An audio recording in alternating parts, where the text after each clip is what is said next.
Flexión.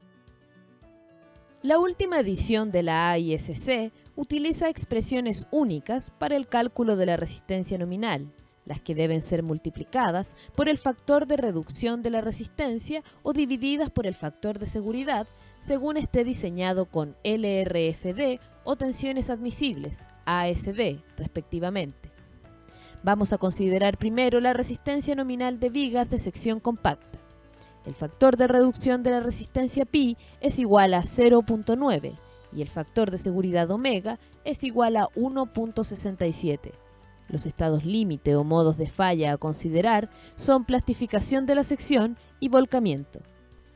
En el caso de perfiles I y canales, la capacidad por plastificación es el momento plástico de la sección, calculado como la tensión de fluencia Fi multiplicada por el módulo plástico Z de la sección correspondiente al eje en que se aplica la flexión.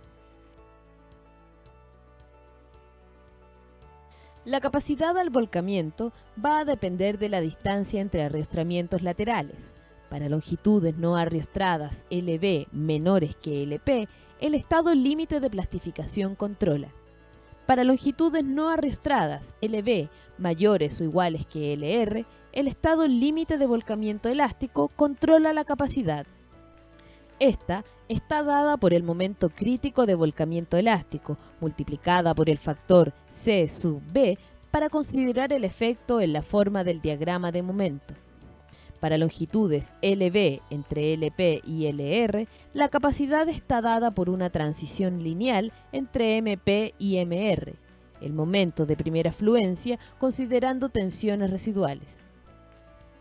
Esta edición presenta un cambio en la determinación de MR, el cual es ahora igual a 0.7 veces el momento de fluencia de MI, es decir, asume que la magnitud máxima de las tensiones residuales es un 30% de la tensión de fluencia, independiente de si se trata de secciones laminadas, soldadas o plegadas.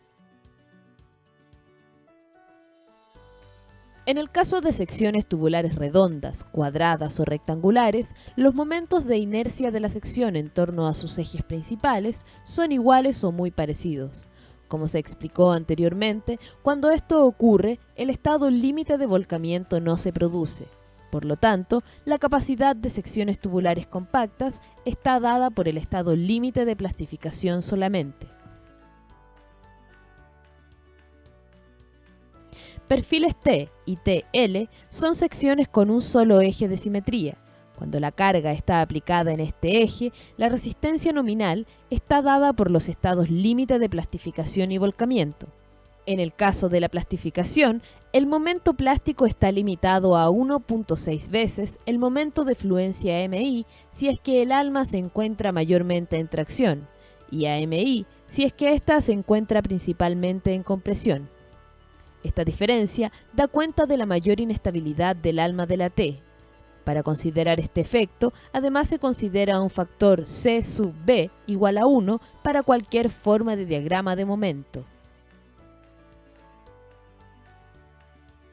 La capacidad al volcamiento es igual al momento crítico elástico de volcamiento, considerando la diferencia en capacidad cuando la punta del alma está en tracción o compresión.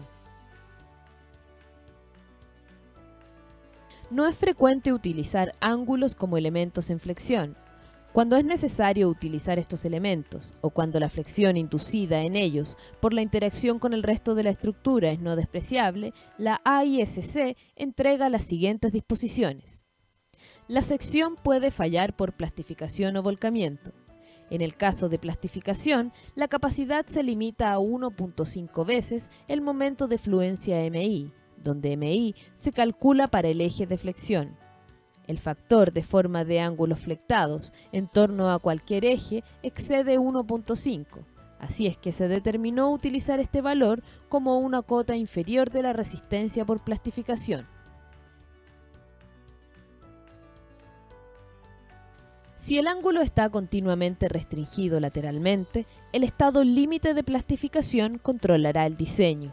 Si no es así, la capacidad al volcamiento está dada por el momento crítico elástico ME, reducido en un 25% para considerar efectos de imperfección, si es que el volcamiento ocurre en el rango elástico, o una transición lineal entre el 75% de MI y el momento de plastificación 1.5 MI si es que el volcamiento es inelástico. El cálculo del momento crítico de volcamiento elástico ME depende del tipo de ángulo, el eje de flexión y el tipo de arrastramiento lateral. Un ángulo de alas iguales, flectado en torno a un eje geométrico, sin restricción al volcamiento, se flecta en torno a sus dos ejes principales. Esta flexión biaxial genera tensiones en la sección que son hasta un 25% más grandes que las estimadas de utilizar las propiedades con respecto a los ejes geométricos. La AISC provee ecuaciones para poder estimar la capacidad de la sección sin necesidad de pasar por la descomposición de la flexión en los dos ejes principales. El uso del 80% de MI en las ecuaciones de la lámina anterior apunta en esa misma dirección. En el caso que el ángulo esté restringido lateralmente en el punto de máximo momento, es posible tomar ventaja de un aumento en el momento crítico de volcamiento elástico y utilizar el MI del eje de flexión que corresponde a un eje geométrico.